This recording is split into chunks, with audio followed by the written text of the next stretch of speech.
welcome to Let's Talk Diz, a show that gives you everything you need to know to help make your Disney vacation as magical as can be in just about 20 minutes. I'm your host, Jeff Coviello. With me each week is Disney Master Sandy from Easy Diz by Instant Impressions Travel Services. Sandy, how you doing today? Jumbo, Jeff. Oh, right back at you. Wonderful greeting. Totally appropriate, because tonight we're going to talk about the Savor the Savannah at Disney's Animal Kingdom theme park. I will say, for anybody going, why is she covering this? It's not new. No. It's not new. No. Well, it doesn't have to be new. It's new for someone. It's new for somebody. It was new for me. I've done, as I alluded to in our episode a couple of weeks ago about one of the tours, I've done all the tours in every theme park but Animal Kingdom. And interestingly enough, Animal Kingdom has more tours than anybody else. And so it hasn't been top on my list in the past. I'm not a huge animal fan, but as I've started to do these tours, I've gained a lot more appreciation for the animals, for the caregivers, and for everything going on. So I'm excited to share this tour and what makes it different from our last Savannah tour and what entices people to pick this one. Well, when we had done the last Savannah tour show, we had talked about how, big time Disney fans, ultimate Disney fans love tours. We've talked about tours in a couple of different shows. What does make this one unique?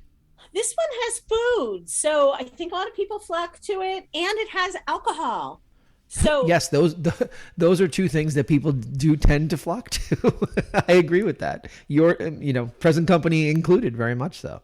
But here's the downside to things that include food and alcohol.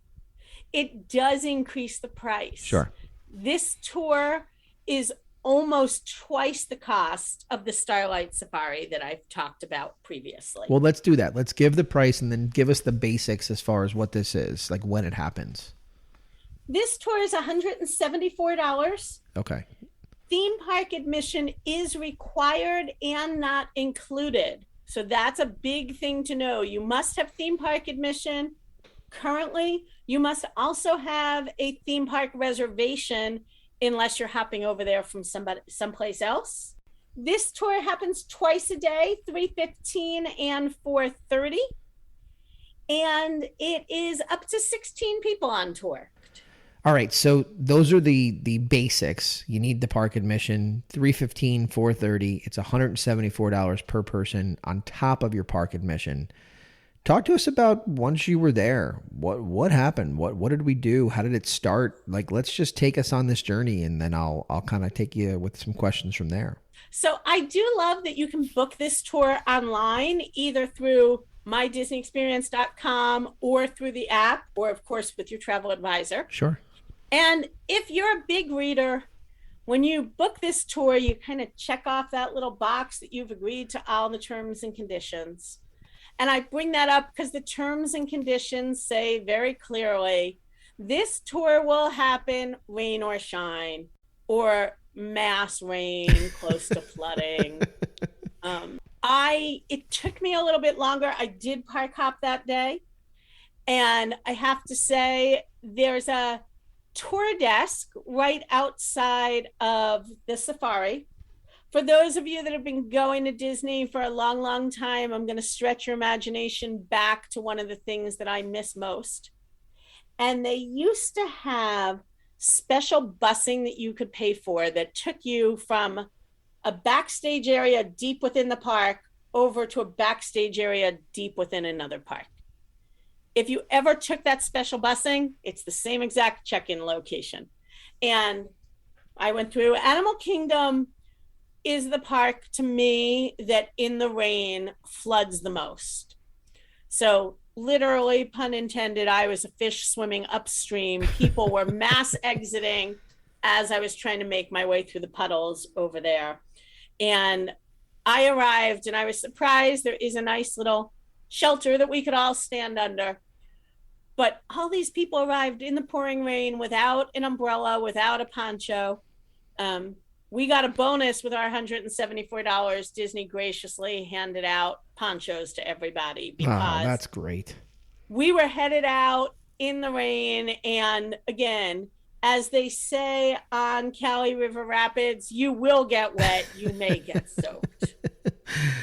All right, so you're in a loading area that you mentioned. Give us the location one more time for folks that maybe are unfamiliar. If they're looking at Kilimanjaro Safari, is it in the same vicinity? It is. If you're literally about 20 feet from the entrance of Kilimanjaro Safari, on your left, you will see that check-in desk. It's actually only open certain hours of the day. The rest of the time, they close it up tight. You wouldn't necessarily know it's there, except you're wondering what's behind it. Well, we were on the same Savannah as the regular safari guests. We did load from a special platform because we were loading into a special vehicle. So we talk to me about that vehicle, because we had mentioned when we'd done the other show about the private safari tour, it was a specific vehicle. For folks who have been on the Kilimanjaro Safari, you know what that vehicle looks like. So talk to us about that vehicle.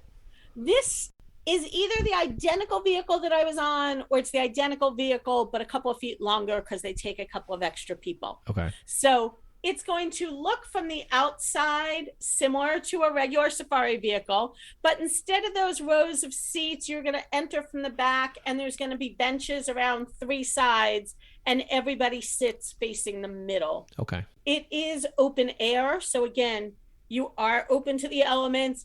It is like a canvas top to it.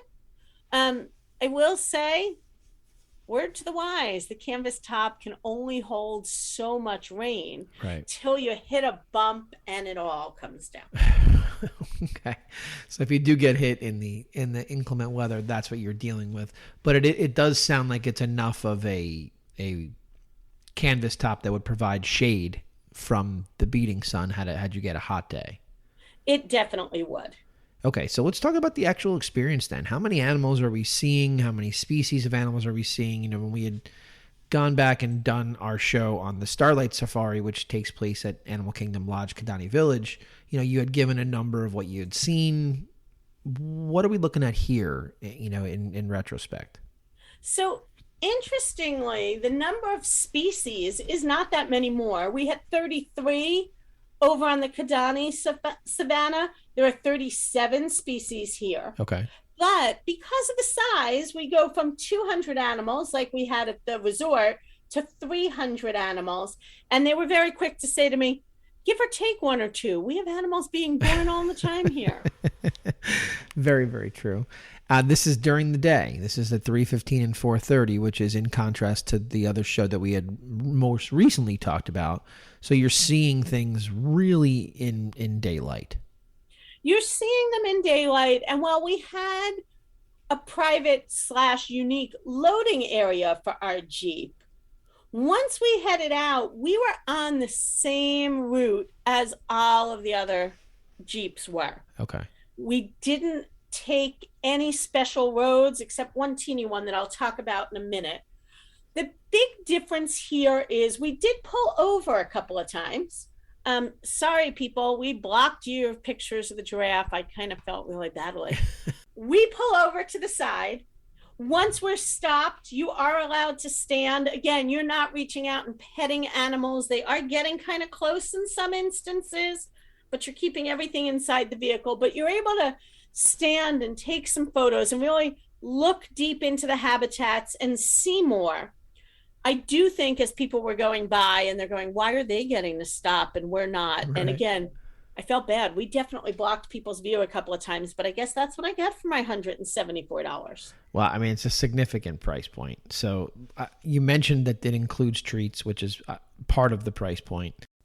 What are the treats? Where are they made? And why are we consuming them? What are we consuming? Give us everything you got.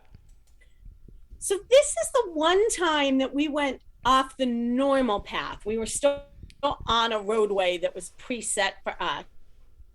But if you've done the regular safari, you may notice when you're about 3 to 5 minutes in, if you kind of look to your right, you see this open air kind of wood lean-to platform, shelter, whatever word you want to put there.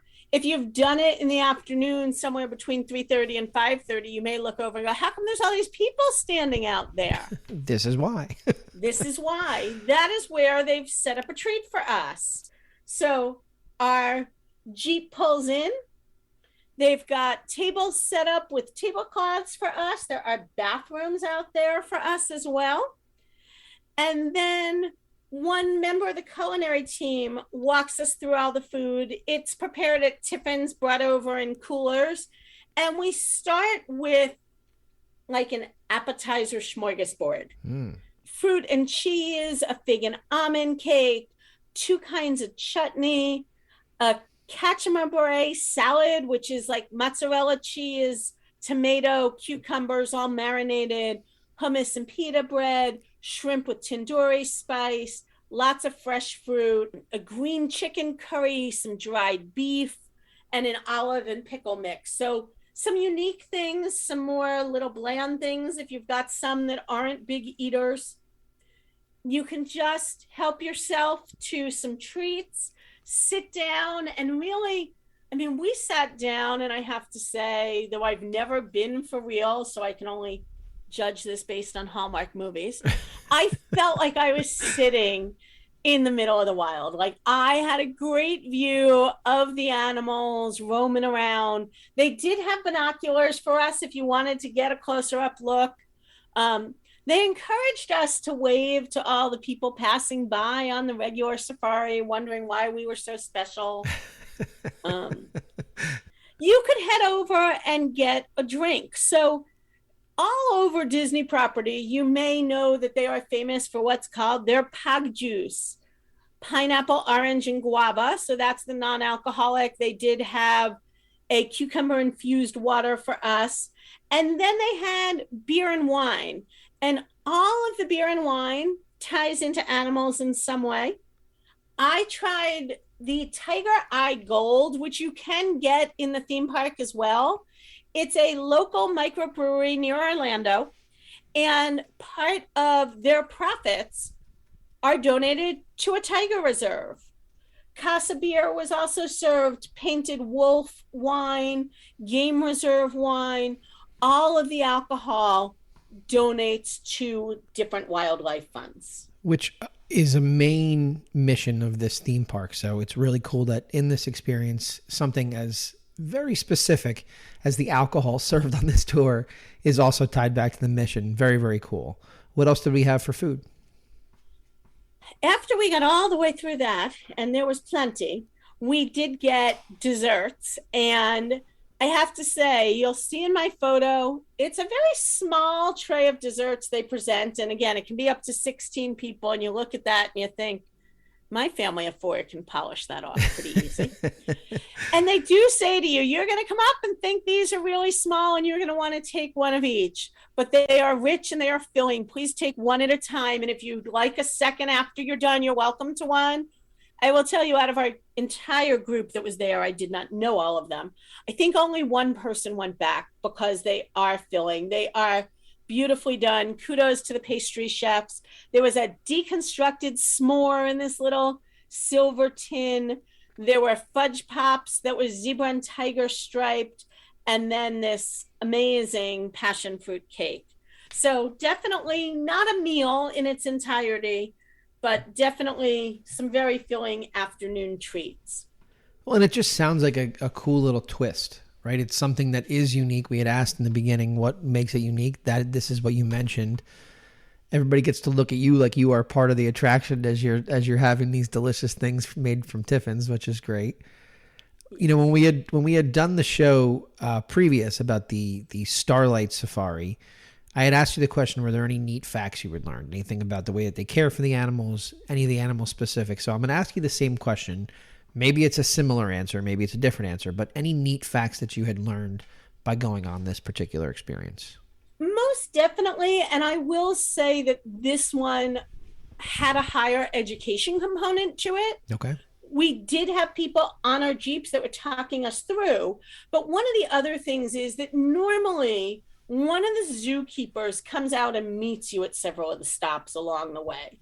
Because of the truly excessive rain, I limited our photos on our Facebook page to the Savannah. You all don't need to see pictures of me in general. You definitely didn't need to see pictures of me that day. I mean, everybody was pretty soaked. So the zookeeper came up while we were eating and spoke to us.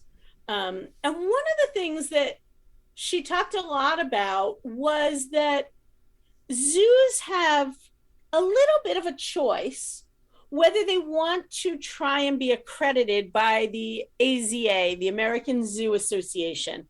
And I'll be honest, I really didn't know about that. And it's something that I've looked into a little bit more now that I'm home. And it's like many other accreditation programs for whatever thing you want to think of in your life. You have a choice whether you want to be in it, but it's kind of like that good housekeeping seal. So if you're not in it, the question is why. And in many cases, I'm not going to say all cases, but in many cases, it's because you don't pass the standards for accreditation.